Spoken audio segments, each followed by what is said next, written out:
Doctor Premraj ದೇಬ್ತಾ ಅಂಥೇಳಿ ಒಬ್ಬ ಗ್ರಾಹಕ ಕೊಟ್ಟಂತಹ ದೂರಿನ ಆಧಾರದಲ್ಲಿ ಮಾರುತಿ ಕಂಪನಿಯವರಿಗೆ ಪರಿಹಾರವನ್ನು ಕೊಡುವಂತೆ ಸುಮಾರು 20 ಲಕ್ಷ ಚಿಲ್ಲರೆ ಹಣವನ್ನು ಕೊಡಿ, 45 ದಿನಗಳ ಒಳಗೆ ಕೊಡಿ, ಇಲ್ಲ ಅಂದರೆ ಕಾರನ್ನು ರೀಪ್ಲೇಸ್ ಮಾಡಿಕೊಡಿ, 45 ದಿನಗಳ ಒಳಗಡೆ ಅವ್ರಿಗೆ ಪರಿಹಾರ ಕೊಡದೇ ಇದ್ದರೆ ನೀವು ಬಡ್ಡಿ ಹಣವನ್ನು ಪಾವತಿಸಬೇಕಾಗುತ್ತೆ ಅಂಥೇಳಿ ಮಾರುತಿ ಸುಜುಕಿ ಕಂಪ್ನಿಯ ವಿರುದ್ಧವಾಗಿ ರಾಯಪುರ ಜಿಲ್ಲಾ ಗ್ರಾಹಕರ ವಿವಾದ ಪರಿಹಾರ ಆಯೋಗ ತೀರ್ಪನ್ನು ಕೊಟ್ಟಿದೆ. ಕಂಪ್ನಿ ಏನು ಸಮರ್ಥನೆ ಕೊಡ್ತು ಅಂದರೆ, ಯಾವುದೇ ಕಾರಣಕ್ಕೂ ಈ ಗ್ರಾಹಕ ಹೇಳ್ತಾ ಇರೋದು ನಿಜ ಅಲ್ಲ, ಕಲುಷಿತವಾದಂಥ ಇಂಧನವನ್ನು ಹಾಕ್ಸ್ಕೊಂಡಿದ್ದಾರೆ, ಕಾರ್ ಹಾಳಾಗಿದೆ.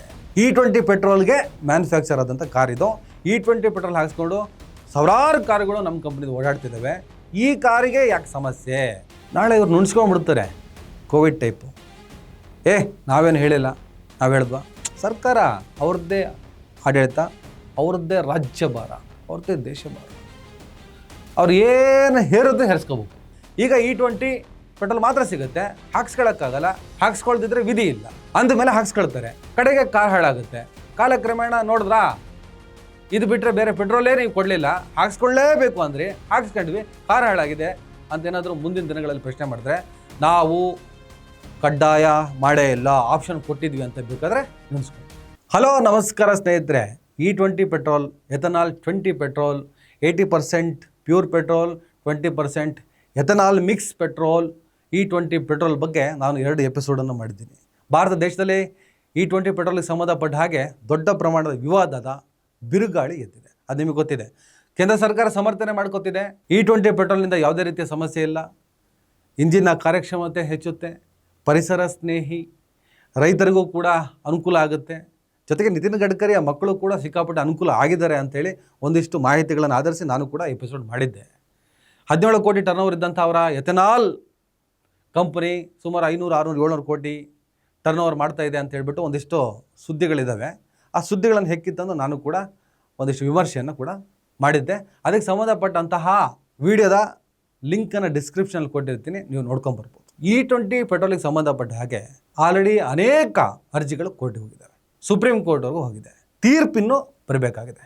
ಈ ಹಂತದಲ್ಲೇ ಒಂದು ಬೆಳವಣಿಗೆ ಆಗಿದೆ. ಜುಲೈ 14ನೇ ತಾರೀಕು ಮೊನ್ನೆ ರಾಯಪುರ ಜಿಲ್ಲಾ ಗ್ರಾಹಕರ ವಿವಾದ ಪರಿಹಾರ ಆಯೋಗ ಕೊಟ್ಟಂತಹ ಒಂದು ತೀರ್ಪು, ಡಾಕ್ಟರ್ ಪ್ರೇಮರಾಜ್ ದೇಬ್ತಾ ಅಂಥೇಳಿ ಒಬ್ಬ ಗ್ರಾಹಕ ಕೊಟ್ಟಂತಹ ದೂರಿನ ಆಧಾರದಲ್ಲಿ ಮಾರುತಿ ಕಂಪನಿಯವರಿಗೆ ಪರಿಹಾರವನ್ನು ಕೊಡುವಂತೆ ಸುಮಾರು 20 ಲಕ್ಷ ಚಿಲ್ಲರೆ ಹಣವನ್ನು ಕೊಡಿ, 45 ದಿನಗಳ ಒಳಗೆ ಕೊಡಿ, ಇಲ್ಲ ಅಂದರೆ ಕಾರನ್ನು ರೀಪ್ಲೇಸ್ ಮಾಡಿಕೊಡಿ, 45 ದಿನಗಳ ಒಳಗಡೆ ಅವ್ರಿಗೆ ಪರಿಹಾರ ಕೊಡದೇ ಇದ್ದರೆ ನೀವು ಬಡ್ಡಿ ಹಣವನ್ನು ಪಾವತಿಸಬೇಕಾಗುತ್ತೆ ಅಂಥೇಳಿ ಮಾರುತಿ ಸುಜುಕಿ ಕಂಪ್ನಿಯ ವಿರುದ್ಧವಾಗಿ ರಾಯಪುರ ಜಿಲ್ಲಾ ಗ್ರಾಹಕರ ವಿವಾದ ಪರಿಹಾರ ಆಯೋಗ ತೀರ್ಪನ್ನು ಕೊಟ್ಟಿದೆ. ಇಲ್ಲಿ ಗ್ರಾಹಕರು ಕೊಟ್ಟ ದೂರೇನು, ಕಂಪನಿ ಕೊಟ್ಟ ಸಮಜಾಯಿಷಿ ಏನು, ಅಂತಿಮವಾಗಿ ರಾಯಪುರ ಜಿಲ್ಲಾ ಗ್ರಾಹಕರ ವಿವಾದ ಪರಿಹಾರ ಆಯೋಗ ಕೊಟ್ಟ ತೀರ್ಪೇನು, ಆ ವಿಚಾರವನ್ನು ತಿಳ್ಕೊಬರೋಣ.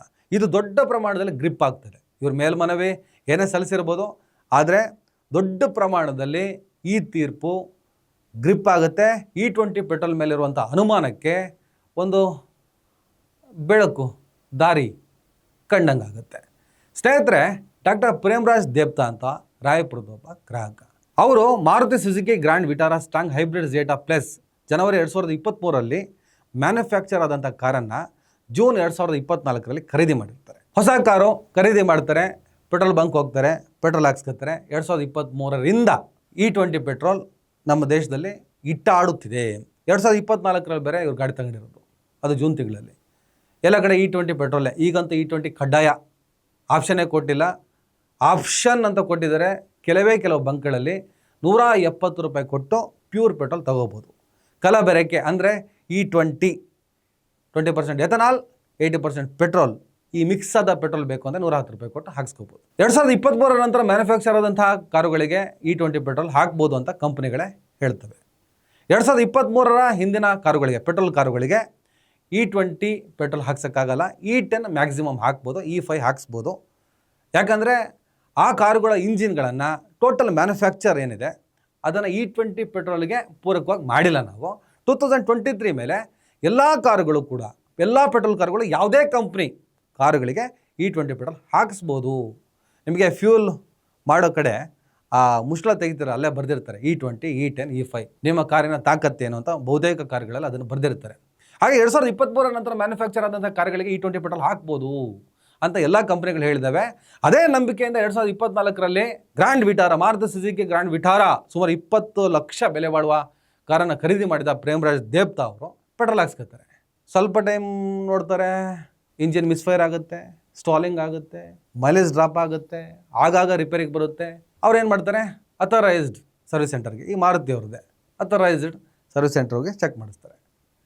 ಅವ್ರೇನೋ ಮಾಡಿಕೊಡ್ತಾರೆ, ಮತ್ತದೇ ಕೇಸು, ಪದೇ ಪದೇ ಪದೇ ಪದೇ ಸರ್ವಿಸ್ ಮಾಡಿಸು, ತಗೋಬಾ, ಪೆಟ್ರೋಲ್ ಹಾಕ್ಸು, ಕಾರ್ ಹಾಳುತ್ತೆ. ಆಮೇಲೆ ಸರ್ವಿಸ್ ಸೆಂಟ್ರಲ್ಲಿ ಏನು ಹೇಳ್ತಾರೆ, ಇದು E20 ಪೆಟ್ರೋಲಿನ ಸಮಸ್ಯೆ ಇರ್ಬೋದು ಅಂತ ಮೆಕ್ಯಾನಿಕ್ ಯಾರೋ ಹೇಳ್ತಾರೆ. ಇವ್ರು ಎವಿಡೆನ್ಸ್ನೆಲ್ಲ ಕಲೆಕ್ಟ್ ಮಾಡ್ಕೊತಾರೆ. ಪೆಟ್ರೋಲ್ ಹಾಕ್ಸಿರೋ ಡೇಟು, ಆ ಸ್ಲಿಪ್ಪು, ಕಾರ್ ಹಾಳಾಗೋದು, ಸರ್ವಿಸ್ ಸೆಂಟ್ರಿಗೆ ಕೊಡೋದು, ವಿಡಿಯೋ ಎವಿಡೆನ್ಸಿಂದ ಹಿಡಿದು ಅನೇಕ ರೀತಿಯ ಎವಿಡೆನ್ಸ್ಗಳನ್ನೆಲ್ಲ ಕಲೆಕ್ಟ್ ಮಾಡಿ ನನ್ನ ಮಕ್ಕಳ ಬುದ್ಧಿ ಕಲಿಸ್ತೀವಿ ನಿಮಗೆ. ಈ ಕಂಪನಿಗಳು ಹೇಳ್ತಾ ಇರೋದು ಸುಳ್ಳು. ಈ ಎಥನಾಲ್ ಪೆಟ್ರೋಲ್, E20 ಪೆಟ್ರೋಲ್ ಅನ್ನೋದು ದೊಡ್ಡ ವಂಚನೆ, ದೊಡ್ಡ ಮೋಸ.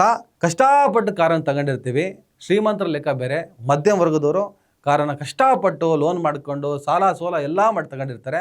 ಅವ್ರ ಪರಿಸ್ಥಿತಿ ಏನಾಗಬೇಕು? ಲಕ್ಷಾಂತರ ರೂಪಾಯಿ ದುಡ್ಡು, ಒಂದು ಪೆಟ್ರೋಲ್ ಬಂಕ್ಗೆ ಹೋಗ್ತೀವಿ, ಆಪ್ಷನ್ನೇ ಇಲ್ಲ. ತಾಕತ್ತಿದ್ದರೆ 170 ರೂಪಾಯಿ ಕೊಟ್ಟು 1 ಲೀಟ್ರು ಪ್ಯೂರ್ ಪೆಟ್ರೋಲ್ ತಗೋ. ಇಲ್ವೇ E20 ಪೆಟ್ರೋಲ್ ಹಾಕಿಸ್ಕೊ. E20 ಪೆಟ್ರೋಲ್ ನನ್ನ ಕಾರಿಗೆ ಆಗಲ್ಲ ಅಂತ ನನಗೆ ಫೀಲ್ ಇದ್ರೂ ಕೂಡ ಹಾಕಿಸಿಕೊಳ್ಳಲೇಬೇಕಾದಂತಹ ದರ್ದು. ಕಾರ್ ಹಾಳಾಗುತ್ತೆ ಅಂತ ಗೊತ್ತಿದ್ರು ಕೂಡ ಹಾಕ್ಸ್ಕೋಬೇಕು. ಎಂಥ ದುರಂತ ನೋಡಿ. ಎಲ್ಲ ಬಂಕ್ಗಳಲ್ಲೂ ಪ್ಯೂರ್ ಪೆಟ್ರೋಲ್ ಸಿಗಲ್ಲ.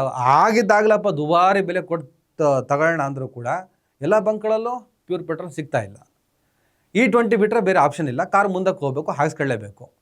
2023ಕ್ಕಿಂತ ಮುಂಚಿತವಾಗಿ ಮ್ಯಾನುಫ್ಯಾಕ್ಚರ್ ಆದಂಥ ಕಾರುಗಳ ಮಾಲೀಕರ ಗೋಳೇಗೋಳು ಹೇಳೋಕ್ಕಾಗಲ್ಲ. ಕಾರ್ ಹಾಳಾಗುತ್ತೆ, ಇದು ಹಾಕ್ಸ್ಕೊಂಡ್ರೆ ಅನ್ನುವಂಥ ಹಿಂಟ್ಸ್ ಇದೆ.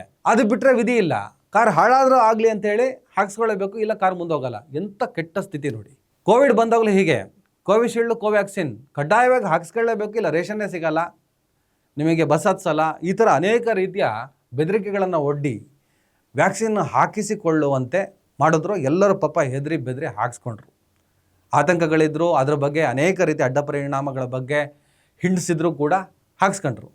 ಕೊನೆಗೆ ಅದರ ಅಡ್ಡ ಪರಿಣಾಮಗಳು ಬೆಳಕಿಗೆ ಬಂದಾಗ ಕಾಲಕ್ರಮೇಣ ಸರ್ಕಾರಕ್ಕೆಲ್ಲ ಪ್ರಶ್ನೆ ಮಾಡೋಕ್ಕೆ ಶುರು ಮಾಡಿದ್ರು. ಅವತ್ತು ಕಡ್ಡಾಯ ಅಂದ್ರಲ್ಲ ಸ್ವಾಮಿ, ಇವತ್ತು ನೋಡಿ ಆರೋಗ್ಯದ ಮೇಲೆ ಅಡ್ಡ ಪರಿಣಾಮಗಳು ಆಗ್ತಾ ಇದ್ದಾವೆ ಅಂಥೇಳಿ. ಅದಕ್ಕೆ ಸರ್ಕಾರ ಹೇಳ್ತು, ನಾವು ಯಾವತ್ತೂ ಕೂಡ ಒತ್ತಡ ಹಾಕಿಲ್ಲ, ಕಡ್ಡಾಯ ಮಾಡಿಲ್ಲ, ನುಣಿಸ್ಕೊಂಡ್ಬಿಡ್ತು. ಅದೇ ಥರ E20 ಪೆಟ್ರೋಲ್ ಕತೆ. ಈಗ E20 ಪೆಟ್ರೋಲ್ ಮಾತ್ರ ಸಿಗುತ್ತೆ, ಹಾಕ್ಸ್ಕೊಳ್ಳೋಕ್ಕಾಗಲ್ಲ. ಹಾಕ್ಸ್ಕೊಳ್ದಿದ್ರೆ ವಿಧಿ ಇಲ್ಲ, ಅಂದಮೇಲೆ ಹಾಕ್ಸ್ಕೊಳ್ತಾರೆ. ಕಡೆಗೆ ಕಾರ್ ಹಾಳಾಗುತ್ತೆ. ಕಾಲಕ್ರಮೇಣ ನೋಡಿದ್ರಾ, ಇದು ಬಿಟ್ಟರೆ ಬೇರೆ ಪೆಟ್ರೋಲೇ ನೀವು ಕೊಡಲಿಲ್ಲ, ಹಾಕ್ಸ್ಕೊಳ್ಳೇಬೇಕು ಅಂದರೆ ಹಾಕ್ಸ್ಕೊಂಡ್ವಿ, ಕಾರ್ ಹಾಳಾಗಿದೆ ಅಂತೇನಾದರೂ ಮುಂದಿನ ದಿನಗಳಲ್ಲಿ ಪ್ರಶ್ನೆ ಮಾಡಿದ್ರೆ, ನಾವು ಕಡ್ಡಾಯ ಮಾಡೇ ಇಲ್ಲ, ಆಪ್ಷನ್ ಕೊಟ್ಟಿದ್ವಿ ಅಂತ ಬೇಕಾದರೆ ನುಣಿಸ್ಕೊಳ್ತಾರೆ. ಮೊನ್ನೆ ನಿತಿನ್ ಗಡ್ಕರಿ ಕೂಡ ಅದನ್ನು ಹೇಳಿದ್ರು, ನಿಮಗೆ E20 ಪೆಟ್ರೋಲ್ ಹಾಕ್ಸ್ಕೊಳ್ಳೋಕೆ ಮನಸ್ಸಿಲ್ಲ ಅಂದರೆ, ಇಷ್ಟ ಇಲ್ಲ ಅಂದರೆ 170 ರೂಪಾಯಿ ಕೊಟ್ಟು 1 ಲೀಟ್ರು ಪ್ಯೂರ್ ಪೆಟ್ರೋಲ್ ತಗೊಳ್ಳಿ. ಅದರ ಅರ್ಥ ಏನು? ಇವತ್ತು $79 ಇದೆ ಒಂದು ಬ್ಯಾರೆಲ್ ಕ್ರೂಡ್ ಆಯಿಲ್ಗೆ. ಇವರು ಪ್ಯೂರ್ ಪೆಟ್ರೋಲ್ನ 170 ರೂಪಾಯಿಗೆ ಮಾರ್ತಾ ಇದ್ದಾರೆ. ಸುಮಾರು $111ರಿಂದ $113 ಒಂದು ಬ್ಯಾರೆಲ್ ಕ್ರೂಡ್ ಆಯಿಲ್ಗೆ ಇದ್ದಾಗ, ಮನಮೋಹನ್ ಸಿಂಗ್ ಸರ್ಕಾರ ಇದ್ದಾಗ 82 ರೂಪಾಯಿಗೆ ಶುದ್ಧ ಪೆಟ್ರೋಲ್ ಕೊಡ್ತಾಯಿದ್ರು. ಇವರು $79 ಒಂದು ಬ್ಯಾರೆಲ್ ಕ್ರೂಡ್ ಆಯಿಲ್ ಇದ್ದರೂ ಕೂಡ 110 ರೂಪಾಯಿಗೆ ಕಲಬೆರಕೆ ಪೆಟ್ರೋಲ್ ಕೊಡ್ತಾರೆ. ಶುದ್ಧ ಪೆಟ್ರೋಲ್ಗಿಂತಲೂ 22 ರೂಪಾಯಿ ಹೆಚ್ಚು. ಯಾವಾಗ? ಮನಮೋಹನ್ ಸಿಂಗ್ ಕಾಲದ್ದು. 170 ರೂಪಾಯಿಗೆ ಪ್ಯೂರ್ ಪೆಟ್ರೋಲ್ ಮಾರ್ತಿದ್ದಾರೆ. ಅಲ್ಲಿಗೆ ಶುದ್ಧ ಪೆಟ್ರೋಲ್ ಬೆಲೆ ಇವತ್ತು ಭಾರತ ದೇಶದಲ್ಲಿ 170 ರೂಪಾಯಿ. ತಲೆಯಲ್ಲಿ ಇಟ್ಕೊಳ್ಳಿ, 110 ಅಂತ ಫಿಲ್ ಮಾಡ್ಕೊಬಿಡಿ, ಅದು ಎಥನಾಲ್ ಮಿಶ್ರಿತ ಪೆಟ್ರೋಲ್. ಪ್ರೇಮರಾಜ್ ದೇಬ್ತಾ ರಾಯಪುರ ಜಿಲ್ಲಾ ಗ್ರಾಹಕರ ವಿವಾದ ಪರಿಹಾರ ಆಯೋಗದ ಮುಂದೆ ಎಲ್ಲ ಎವಿಡೆನ್ಸ್ಗಳನ್ನು ಇಟ್ಟು ದೂರು ಕೊಡ್ತಾರೆ. ಯಾಕಂದರೆ ಕಂಪನಿ ಸರಿಯಾದ ಪರಿಹಾರ ಕೊಡಲಿಲ್ಲ, ನುಣುಚಿಕೊಳ್ಳುವಂತಹ ಪ್ರಯತ್ನ ಮಾಡುತ್ತೆ. ಕಡೆಗೆ ಗ್ರಾಹಕರ ಆಯೋಗ ಎಲ್ಲ ರೀತಿಯ ಎವಿಡೆನ್ಸ್ಗಳನ್ನು, ಎಲ್ಲ ರೀತಿಯ ಸಾಕ್ಷ್ಯಾಧಾರಗಳನ್ನು ಪರಿಶೀಲನೆ ಮಾಡಿ ಒಂದು ತೀರ್ಪನ್ನು ಕೊಡುತ್ತೆ. ಪ್ರೇಮರಾಜ್ ದೇಬ್ತಾ ಅವರು ತಮ್ಮ ಕಾರಿಗೆ ಉಂಟಾದಂಥ ಅನಾನುಕೂಲಗಳ ಪಟ್ಟಿಯನ್ನು ಒದಗಿಸ್ತಾರೆ. ಅದನ್ನು ನಾನು ಎಕ್ಸ್ಪ್ಲೇನ್ ಮಾಡ್ತೀನಿ. ಕಂಪ್ನಿ ಏನು ಸಮರ್ಥನೆ ಕೊಡ್ತು ಅಂದರೆ, ಯಾವುದೇ ಕಾರಣಕ್ಕೂ ಈ ಗ್ರಾಹಕ ಹೇಳ್ತಾ ಇರೋದು ನಿಜ ಅಲ್ಲ, ಕಲುಷಿತವಾದಂಥ ಇಂಧನವನ್ನು ಹಾಕ್ಸ್ಕೊಂಡಿದ್ದಾರೆ, ಕಾರ್ ಹಾಳಾಗಿದೆ. E20 ಪೆಟ್ರೋಲ್ಗೆ ಮ್ಯಾನುಫ್ಯಾಕ್ಚರ್ ಆದಂಥ ಕಾರ್ ಇದು. E20 ಪೆಟ್ರೋಲ್ ಹಾಕ್ಸ್ಕೊಂಡು ಸಾವಿರಾರು ಕಾರುಗಳು ನಮ್ಮ ಕಂಪ್ನಿದು ಓಡಾಡ್ತಿದ್ದಾವೆ. ಈ ಕಾರಿಗೆ ಯಾಕೆ ಸಮಸ್ಯೆ? ಇವರು ಎಲ್ಲ ಹೋಗ್ಬಿಟ್ಟು ಕಲಬೆರಕೆ ಪೆಟ್ರೋಲ್, ಬೇರೆ ಏನೋ ಪೆಟ್ರೋಲ್ ಹಾಕ್ಸ್ಕೊಂಡಿದ್ದಾರೆ, ಅದಕ್ಕೆ ಈ ಕಾರು ಸಮಸ್ಯೆ ಅನುಭವಿಸಿದೆ. ಹಾಗಾಗಿ ಈ ಗ್ರಾಹಕ ಪ್ರೇಮರಾಜ್ ದೇಬ್ತಾ ಏನು ತಮಗೆ ದೂರನ್ನು ಸಲ್ಲಿಸಿದ್ದಾನೆ, ಅದನ್ನು ನೀವು ಪರಿಗಣನೆಗೆ ತಗೋಬಾರ್ದು. ಕಂಪ್ನಿ ಸುಳ್ಳು ಹೇಳಿಲ್ಲ, E20 ಪೆಟ್ರೋಲ್ ಹಾಕ್ಸ್ಕೊಂಡು ಕಾರ್ ಓಡಿಸ್ಬೋದು ಅಂತ ವಾದ ಮಾಡುತ್ತೆ. ಆದರೆ ಕಂಪನಿಯ ಮೊಂಡುವಾದವನ್ನು ಗ್ರಾಹಕ ಆಯೋಗ, ರಾಯಪುರ ಜಿಲ್ಲಾ ಗ್ರಾಹಕರ ವಿವಾದ ಪರಿಹಾರ ಆಯೋಗ ಪರಿಗಣನೆಗೆ ತಗೊಳ್ಳಿಲ್ಲ. ಯಾಕಂದರೆ ಅವರು ತಮ್ಮ ಕಂಪ್ನಿಯನ್ನು ಸಮರ್ಥನೆ ಮಾಡ್ಕೊಳ್ಳೋಕ್ಕೆ ಹೇಳಿದ್ರು. ಆದರೆ ಪ್ರೇಮರಾಜ್ ದೇಬ್ತಾ ಅವರು ಕೊಟ್ಟಂಥ ಎವಿಡೆನ್ಸ್ಗಳು ಸಿಕ್ಕಾಪಟ್ಟೆ ಸ್ಟ್ರಾಂಗ್ ಇತ್ತು. ಹಾಗಾಗಿ ಗ್ರಾಹಕರ ಆಯೋಗ ಒಂದು ತೀರ್ಪನ್ನು ಕೊಡುತ್ತೆ. ನೋಡಿ, ಇನ್ನೊಂದು 45 ದಿನಗಳ ಒಳಗಡೆ ಅವರಿಗೆ ಹೊಸ ಕಾರನ್ನು ಕೊಡಿ. ಈಗ ನಿಮ್ಮ ಎಲ್ಲ ಕಾರುಗಳು E20 ಪೆಟ್ರೋಲ್ ಹಾಕ್ಸ್ಕೊಂಡು ಚೆನ್ನಾಗಿ ಓಡಾಡ್ತಿದೆ ಅಂದರೆ ಈ ಕಾರು ಪದೇ ಪದೇ ರಿಪೇರಿಗೆ ಬಂದಿದೆ, ಎವಿಡೆನ್ಸ್ ಕೊಟ್ಟಿದ್ದಾರೆ. ಈ ಕಾರಿನ ಮ್ಯಾನುಫ್ಯಾಕ್ಚರ್ ಡಿಫೆಕ್ಟ್ಸ್ ಇರುತ್ತೆ. E20 ಪೆಟ್ರೋಲಿಗೆ ಯೋಗ್ಯವಲ್ಲದ ಕಾರು ಬಹುಶಃ ನೀವು ಮ್ಯಾನುಫ್ಯಾಕ್ಚರ್ ಮಾಡಿರ್ತೀರಿ. ಒಂದೊಂದು ಪ್ರಾಡಕ್ಟ್ ಬೈ ಮಿಸ್ಟೇಕ್ ಒಂದಿಷ್ಟು ಡಿಫೆಕ್ಟ್ಸ್ಗಳು ಆಗ್ತವೆ. ಕಾರು ವಾಪಸ್ ಕೊಡಿ. ಸುಮಾರು 20 ಲಕ್ಷ ಚಿಲ್ಲರೆ ಬೆಲೆ ಬಾಳುವಂಥ ಕಾರ್ ಅದು. ಕಾರನ್ನು ನೀವು ರಿಪ್ಲೇಸ್ ಮಾಡಿ, ಆ ಕಾರ್ ತಗೊಳ್ಳಿ, ಹೊಸ ಕಾರು ಕೊಡಿ. ಇಲ್ಲ ಅಂದರೆ 20 ಲಕ್ಷ ಆ ಕಾರಿಗೆ ಏನು ಇವರು ದುಡ್ಡು ಕೊಟ್ಟು ತಗೊಂಡಿದ್ದಾರಲ್ಲ, ಆ ಮೊತ್ತವನ್ನು ಇವರಿಗೆ 45 ಡೇಸ್ ಒಳಗೆ ಕೊಡಬೇಕು. ಅದರ ಒಳಗಡೆ ನೀವು ಕೊಡದೇ ಇದ್ದರೆ ಅದಕ್ಕೆ ನೀವು ಬಡ್ಡಿಯನ್ನು ಸೇರಿಸ್ಕೊಡ್ಬೇಕಾಗುತ್ತೆ. ಜೊತೆಗೆ ಆ ಗ್ರಾಹಕರ ಕೋರ್ಟ್ ವೆಚ್ಚವನ್ನು ಕೂಡ ನೀವು ಕೊಡಬೇಕು ಅನ್ನೋ ತೀರ್ಪನ್ನು ಕೊಟ್ಟಿದೆ. ಈಗ ಮಾರುತಿ ಸುಜುಕಿ ಕಂಪನಿ ರಾಯಪುರ ಜಿಲ್ಲಾ ಗ್ರಾಹಕರ ವಿವಾದ ಪರಿಹಾರ ಆಯೋಗದ ತೀರ್ಪಿನ ವಿರುದ್ಧ ರಾಜ್ಯ ಗ್ರಾಹಕರ ವಿವಾದ ಪರಿಹಾರ ಆಯೋಗಕ್ಕೆ ಮೇಲ್ಮನವಿಯನ್ನು ಸಲ್ಲಿಸಿದೆ. ಅದೇನೇ ಇದ್ದರೂ ಕೂಡ ಮುಂದಿನ ದಿನಗಳಲ್ಲಿ ಎಥನಾಲ್ ಪೆಟ್ರೋಲಿಗೆ ಸಂಬಂಧಪಟ್ಟ ಹಾಗೆ E20 ಪೆಟ್ರೋಲಿಗೆ ಸಂಬಂಧಪಟ್ಟ ಹಾಗೆ ಏನೇ ವ್ಯತ್ಯಾಸಗಳಾದರೂ ವಾಹನಗಳಲ್ಲಿ, ಅದೇನೇ ಪ್ರಾಬ್ಲಮ್ ಆದರೂ ಈ ತೀರ್ಪು ಒಂದು ಗ್ರಿಪ್ ಆಗ್ತದೆ. ಸ್ನೇಹಿತರೆ, ವೆರಿ ಸಿಂಪಲ್. 2023 ನಂತರ ಮ್ಯಾನುಫ್ಯಾಕ್ಚರ್ ಆದ ಕಾರುಗಳಲ್ಲೂ ಕೂಡ E20 ಪೆಟ್ರೋಲ್ ಸಮಸ್ಯೆ ಉಂಟು ಮಾಡ್ತಾ ಇದೆಯಾ? ಅಂದಮೇಲೆ 2023ಕ್ಕಿಂತ ಮುಂಚಿತವಾಗಿ ಮ್ಯಾನುಫ್ಯಾಕ್ಚರ್ ಆದಂತಹ ಕಾರುಗಳಿಗೆ ಈ ಪೆಟ್ರೋಲ್ ಹಾಕ್ಸಿದ್ರೆ ಅದ್ಯಾವ ರೀತಿಯ ಪ್ರಾಬ್ಲಮ್ ಆಗಬಹುದು? ಜಸ್ಟ್ ಥಿಂಕ್ ಮಾಡಿ. E20ಗೆ ರೆಡಿಯಾದಂತಹ ಕಾರುಗಳಲ್ಲೇ ಸಮಸ್ಯೆ ಆಗ್ತಿರೋದೇ ನಿಜ. ಆದರೆ ಇವತ್ತು ಆ ತೀರ್ಪಿನ ಆಧಾರದಲ್ಲಿ ನಾವು ಮಾತಾಡೋದಾದರೆ, ಹಾಗಾದರೆ E20 ಪೆಟ್ರೋಲಿಗೆ ತಯಾರಿಯೇ ಇಲ್ಲದ, ಮ್ಯಾನುಫ್ಯಾಕ್ಚರೇ ಆಗದ 2023ಗಿಂತ ಮುಂಚಿನ ಕಾರುಗಳ ಪರಿಸ್ಥಿತಿ ಏನಾಗ್ಬೋದು? 90-96% ಅದೇ ಕಾರುಗಳಿರೋದು. ನಾಳೆ ಇವ್ರು ನುಣ್ಸ್ಕೊಂಡ್ಬಿಡ್ತಾರೆ ಕೋವಿಡ್ ಟೈಪು. ನಾವೇನು ಹೇಳಿಲ್ಲ, ನಾವು ಹೇಳಿದ್ವಾ? ಸರ್ಕಾರ ಅವ್ರದ್ದೇ ಆಡಳಿತ, ಅವ್ರದ್ದೇ ರಾಜ್ಯ ಭಾರ, ಅವ್ರದ್ದೇ ದೇಶ ಭಾರ. ಅವ್ರು ಏನು ಹೇರಿದ್ರೆ ಹೇರಿಸ್ಕೋಬೇಕು, ಪ್ರಶ್ನೆ ಮಾಡೋಂಗೇ ಇಲ್ಲ. ಈ ಸಂದರ್ಭದಲ್ಲಿ ಪ್ರಶ್ನೆ ಮಾಡೋಕ್ಕಾಗ್ತದಾ? ಮಾಡೋಂಗಿಲ್ಲ. ನಾಳೆ ಎಲ್ಲ ರೀತಿಯ ಪ್ರಾಬ್ಲಮ್ ಬಂದಾಗ ಅವತ್ತು ಕಡ್ಡಾಯವಾಗಿ ನೀವು ಹಾಕ್ಸ್ಕೊಳ್ಳೇಬೇಕು ಅಂತ ಮಾಡಿದ್ರಿ. ಪರಿಸರ ಇನ್ನಿತರ ಕಥೆಗಳನ್ನು ಹೇಳಿ ನಿಮ್ಮನ್ನು ನಂಬಿ ಹಾಕ್ಸ್ಕೊಂಡ್ವಿ. ಇವತ್ತು ನಮ್ಮ ಕಾರ್ಗಳೆಲ್ಲ ಹಾಳಾಗಿದೆ ಅಂತ ಪ್ರಶ್ನೆ ಮಾಡಿದ್ರೆ, ನಾವೇನು ಹೇಳಿಲ್ಲಪ್ಪ, ಅಲ್ಲಿ ಪಕ್ಕದಲ್ಲಿ 170 ರೂಪಾಯಿಗೆ ಒಂದು ಆಪ್ಷನ್ ಕೊಟ್ಟಿದ್ವಿ, ಹಾಕ್ಸ್ಕೋಬೇಕಿತ್ತು. ಯಾಕಣ್ಣ? E5 E10 option ಕೊಡ್ಬೋದಲ್ಲ. 2023ಕ್ಕಿಂತ ಮುಂಚೆ ಮ್ಯಾನುಫ್ಯಾಕ್ಚರ್ ಆದ ಕಾರುಗಳಿಗೆ E5 E10 ಏನು ಹಾಕ್ಸ್ಕೊಂಡು ಓಡಾಡಿಸ್ತೀವಲ್ಲ, ಆ ಆಪ್ಷನ್ ಕೊಡಿ ಅಟ್ಲೀಸ್ಟ್. ಇದೇ ರೀತಿ ಪದೇ ಪದೇ ಮೇಲಿಂದ ಮೇಲೆ ಸಮಸ್ಯೆಗಳನ್ನೇ ನೀವು ಮಾಡ್ತಾ ಹೋದರೆ ನಿಮಗೆ ಸಮಸ್ಯೆ ಆಗ್ತದೆ. ಇದನ್ನು ಅರ್ಥ ಮಾಡಿಕೊಂಡು ಎಲ್ಲರೂ ಭಾಳ ದುಃಖದಿಂದ, ಆತಂಕದಿಂದ ಕೇಳ್ಕೊಳ್ತಿರೋದು ನಿಮ್ಮನ್ನು ವಿರೋಧಿಸ್ತಾ ಕೂರೋದಲ್ಲ. ಯಾಕೆ ಹಿಂಗೆ ಮಾಡ್ತಾಯಿದ್ದೀರಾ? ಆಗಲ್ಲ ಅಂತ ಕಂಪ್ನಿ ಹೇಳಿದ ಕಾರಿಗೆ ಇದೇ ಪೆಟ್ರೋಲ್ ಹಾಕ್ಸ್ಕೋಬೇಕು ಅನ್ನುವಂಥ ಒತ್ತಡವನ್ನು ಹೇರಿ ನಮ್ಮ ಕಾರನ್ನು ಯಾಕೆ ಹಾಳು ಮಾಡ್ತಿದ್ದೀರಾ? 100-200 ರೂಪಾಯಿ ಮ್ಯಾಟ್ರಾ, ಲಕ್ಷಾಂತರ ರೂಪಾಯಿ ಮ್ಯಾಟ್ರ್ ಇದು ಅಂಥೇಳಿ ಗೊಳೋ ಅಂತಿದ್ದಾನೆ. ಯಾರು? 2023ಕ್ಕಿಂತ ಮುಂಚೆ ಮ್ಯಾನುಫ್ಯಾಕ್ಚರ್ ಆದಂಥ ಕಾರುಗಳ ಮಾಲೀಕರು. ಈಗ 2023 ನಂತರ ಮ್ಯಾನುಫ್ಯಾಕ್ಚರ್ ಆದ ಕಾರಿಗೂ ಕೂಡ ಎಥನಾಲ್ 20 ಪೆಟ್ರೋಲ್ ಪ್ರಾಬ್ಲಮ್ಮು ಅನ್ನುವಂತಹ ಒಂದು ದೂರು ದಾಖಲಾಗ್ತದೆ. ಅದು ಮ್ಯಾನುಫ್ಯಾಕ್ಚರಿಂಗ್ ಡಿಫೆಕ್ಟ್ ಕಾರಿಂದ, ಇಲ್ಲ ಎಥನಾಲ್ ಪೆಟ್ರೋಲ್ದೇ ಸಮಸ್ಯೆನಾ? ಅದು ನೀರನ್ನು ಆಕರ್ಷಣೆ ಮಾಡುತ್ತೆ, ತೂಕಿಡುತ್ತೆ, ಅನೇಕ ಟೆಕ್ನಿಕಲ್ ರೀಸನ್ಗಳು ಕೂಡ ಇದ್ದಾವೆ. ಹೀಗಿದ್ದಾಗ ಪರಿಹಾರವನ್ನು ಒದಗಿಸಿ. E20 ಮಾರ್ತೀರಾ ಮಾರಿ, E50 ಮಾರ್ತೀರಾ ಮಾರಿ. ಅದಕ್ಕೆ ತಕ್ಕಂತಹ ವಾಹನಗಳು ಮ್ಯಾನುಫ್ಯಾಕ್ಚರ್ ಮಾಡಬೇಕು ಅಂತ ಹೇಳಿ ಕಂಪನಿಗಳಿಗೆ ಒತ್ತಡವನ್ನು ಹೇರಿ. ಆದರೆ ಸದ್ಯಕ್ಕೆ ರಸ್ತೆಯಲ್ಲಿ ಓಡಾಡ್ತಿರುವಂತಹ ಲಕ್ಷಾಂತರ ಕೋಟ್ಯಾಂತರ ವಾಹನಗಳಿಗೆ E20 ಪೆಟ್ರೋಲ್ ಸೂಟ್ ಆಗಲ್ಲ ಅಂದಮೇಲೆ ಸೂಟ್ ಆಗುವಂಥ ಪೆಟ್ರೋಲಿನ ಆಪ್ಷನ್ಗಳನ್ನು ಆದರೂ ಕೊಡಿ ದಯಮಾಡಿ. ಇನ್ನು ಏನು ಮಾಡೋದು? ಹೀಗೆ ಹೋಗ್ತಾ ಇದ್ದರೆ ಒಂದು ದಿವಸ ಚೆನ್ನಾಗಿ ಕಲಿಸ್ತಾರೆ ಬುದ್ಧಿ. ಸ್ನೇಹಿತರೆ, ಇನ್ನು E20 ಪೆಟ್ರೋಲ್ ಸಂಬಂಧಪಟ್ಟಾಗೆ ಇನ್ನಷ್ಟು ವಿವರಗಳು ನಾನು ಒಂದೆರಡು ವಿಡಿಯೋಗಳಲ್ಲಿ ಮಾಡಿದ್ದೀನಿ. ಡಿಸ್ಕ್ರಿಪ್ಷನಲ್ಲಿ ಅದರ ಲಿಂಕ್ ಇದೆ. ದಯಮಾಡಿ ಆ ಲಿಂಕನ್ನು ಕ್ಲಿಕ್ ಮಾಡಿದ್ರೆ ನಿಮಗೆ ಇನ್ನಷ್ಟು ಮಾಹಿತಿಗಳು ಸಿಗ್ಬೋದು. ನಮಸ್ಕಾರ.